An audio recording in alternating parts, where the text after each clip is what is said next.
Hello everyone. आज के इस वीडियो में हम देखेंगे कि ग्लास स्लैब के थ्रू रिफ्रैक्शन कैसे होता है और फिर हम लैटरल शिफ्ट के बारे में समझेंगे और लैटरल शिफ्ट के फॉर्मूले का डेरिवेशन भी देखेंगे। ओके स्टूडेंट्स, सो पहले try to understand this figure.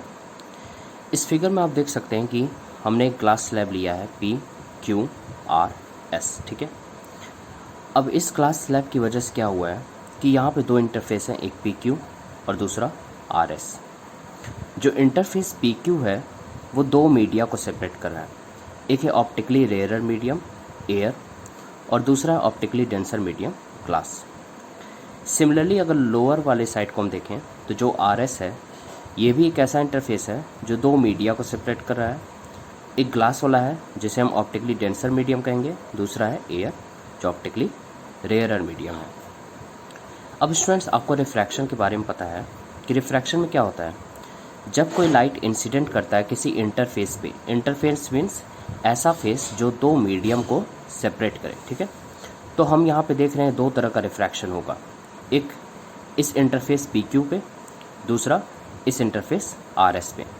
क्योंकि PQ जो इंटरफेस है वो सेपरेट कर रहा है दो मीडियम एयर और ग्लास को, और जो RS इंटरफेस है वो सेपरेट कर रहा है दो मीडियम ग्लास और एयर को, ठीक है। तो दो बार रिफ्रैक्शन होगा। अब क्या हो रहा है स्टूडेंट्स, यहाँ पे मान लेते हैं कोई इंसिडेंट रे है AO जो इस PQ इंटरफेस पे इंसिडेंट हो रहा है। ये है हमारा नॉर्मल MN PQ इंटरफेस के लिए। मान लेते हैं जो रे इंसिडेंट रे है OA वो एंगल I पे इंसिडेंट हो रहा है।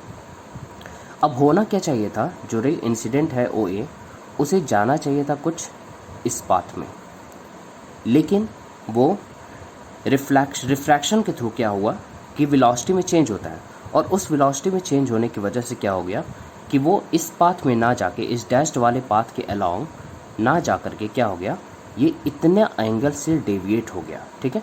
क्यों डेविएट हुआ? Because of change in velocity of light when it passes from air to glass. Okay, so ये हो गया हमारा OB, क्या हो गया, रिफ्रैक्टेड रे हो गया। मान लेते हैं ये जो नॉर्मल के साथ एंगल बना रहा है वो क्या है, R है, ठीक है। अब जैसे ये रिफ्रैक्टेड रे इस इंटरफेस SR पे पहुंचेगा तो इस SR वाले इंटरफेस के लिए ये इंसिडेंट रे का काम करेगा, ठीक है। अब जो SR इंटरफेस है वो अगेन दो मीडिया को सेपरेट कर रहा है, एक ग्लास दूसरा एयर। लेकिन इस समय क्या हो रहा है कि ये जो OB है ये रे इंसिडेंट कर रहा है SR सरफेस पे, और इससे क्या होगा कि ये जो रे है OB वो जा रहा है डेंसर से रेयरर। अब आपको पता है रिफ्रैक्शन में जब एक लाइट रे डेंसर से रेयरर जाता है तो वो नॉर्मल से दूर चला जाता है। तो ये है हमारा नॉर्मल M' इस सरफेस SR के लिए।